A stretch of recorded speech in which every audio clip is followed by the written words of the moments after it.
Pukulun kula ngaturaken sembah pangabekti kula kunjuk. Pukulun kula ngaturaken sembah pangabekti kula kunjuk. Ya anake sapa iki cenanangan iki? Karo wong tuwa kok ngenciki cengel.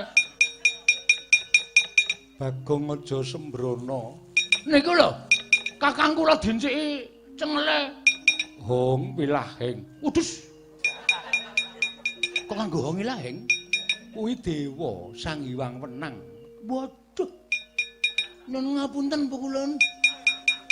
Sepinten kalepatan kula diagung pangasama sampun dipun sebdakaken dados Wilikiti. Omonge kok wis ra temata ta. Wilikiti iki apa ora? Kulo bokong iki jenenge Wilikiti. Kulo ngaturaken sembah pangabekti. Kageh wenang aku ngaturke bekti. Pukulun kula ngaturaken pangabekti. Ingkang wantah kelakon pendak-pendak ulun matedhakake kanugrahan namung para satri ingkang dadi lantaran tumurunning kanugrahan sarta para satri lan alindra ingkang nampa kanugrahan. Nanging wektu dina iki aja kongsi kawanguran dening sapa wae nggon ulun bakal paring kanugrahan dening para Pandhawa. Sayekti ulun nyaraya lan Petruk kantong bolong minangka lantaran tumedhak ing wahyu. Ya kang aran Wahyu Kamulyan. Tinampa dening para Pandhawa supaya tansah sinandhing kamulyan sejati lahir lan batine ya nggih ulun kundur makayangan.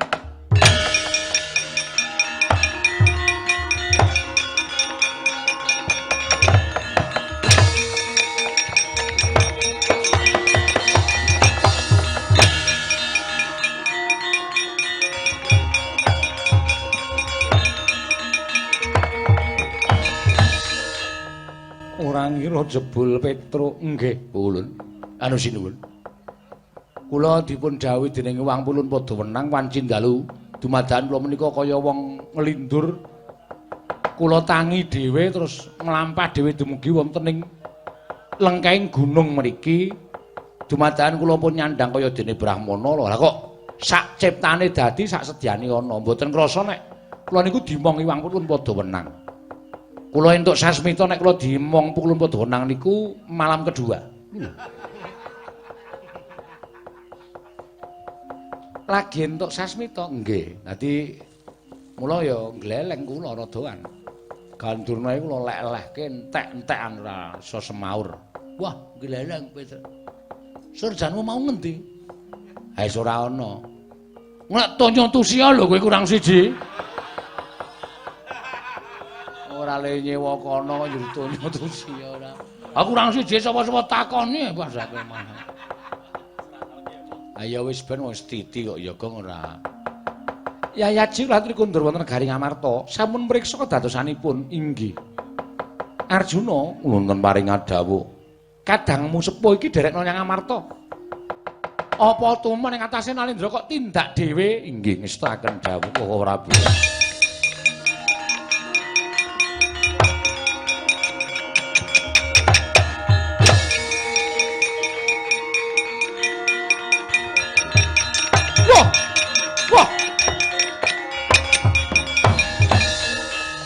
Koko Prabu Mandura. Iya, Yai Kresna.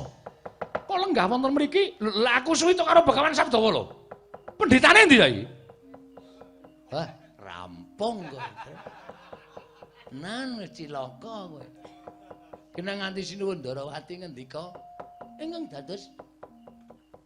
dados cangkeme Gong menapa to? Kowe iki nirokke ning malah badarke. Oh iya ya. Nang nganti omong dados pendhawa menika lha Bu. Kowe blas ana dapure kaya ngene ngapure lho. Modar kowe. Bagong apa Bagong? Mboten napa-napa kok. Ngopo kowe guneman apa? Aku lagi guneman kok malah kowe nyaut-nyaut. Nyun pangapunten sampun duka. Ora nesu piye? Ingkang dados pandhita wonten ing Kembang Sore menika Begawan Sabdawala sampun mboten wonten. Lho, ora ana piye?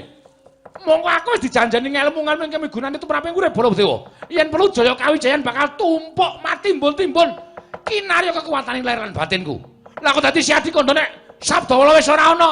Matek kowe Truk tenan. Iki wis nesu tenan lho iki Truk ya. Monggo to, Gong. Nuwun sewu sampun duka. Sampun duka dhateng ingkang dados Sabdawala. Lho, kok aja nungsu karo sing dadi Sabdawala iki sebabe? Mergi Sabdawala menika wonten ingkang dados. Lah iya sing dadi napa? Nuwun sewu. Ingkang wonten wingking panjenengan menika, Prabu. Sapa ning mburiku? Aku ora mentala, Tru. Loh. Iki Petro lho? Nggih. Lah kok dadi kowe dadi Sabdawala? Nyuwun ngapunten. Nampi dawing Wangpulun padha wenang. Wah, iblis kanat. Dadi sing nglempohke aku, sing kandhane sore mau arep ngecor sikilku kowe. Nggih. Menungso kowe, Kowe digapure kaya ngene kok. Ampuh ora jamak-jamak. Ayo, saiki muni yo. Baladewa lempoh ngono iso ora? Nggih pun mboten mandi pun. Pun kocatan Sang Hyang Bathara wenang kok. Wah, setan alas. Pragola, wonten jawuh. Rene. Pragola, nggih. Kowe lek kemene kowe ngerti lho. Aku wis kandha karo kowe sore mau nek kuwi janjane Petruk nyatane kuwi deloken. Nggih awi wangsul. Wah kok njur bali sak penake dhewe.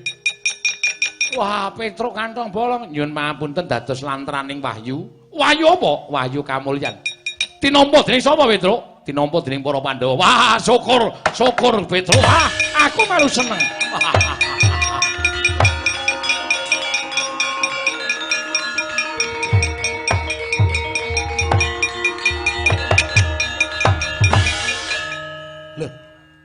Isih apa-apa kowe ten. Halo Mas aku iki kon kepiye?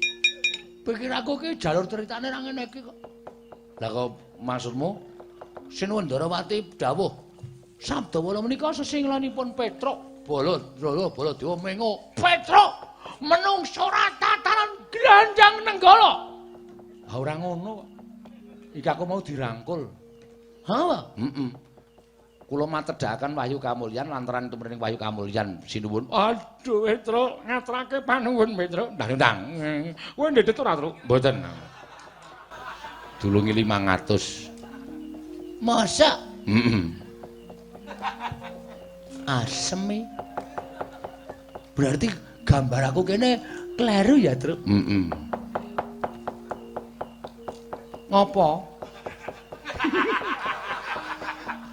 Ngopo? Ora ngekeki to? Ora. Ngopo ngekeki hubungane apa?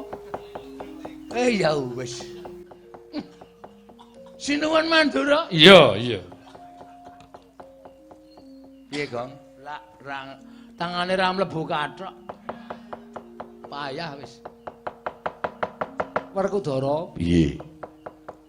Petruk wis babar wujude. Yo. Mengko nek ana sing ora trima karo anane Petruk ngene dadi Sabdawala singkirna ndak ora gawe tentrem yo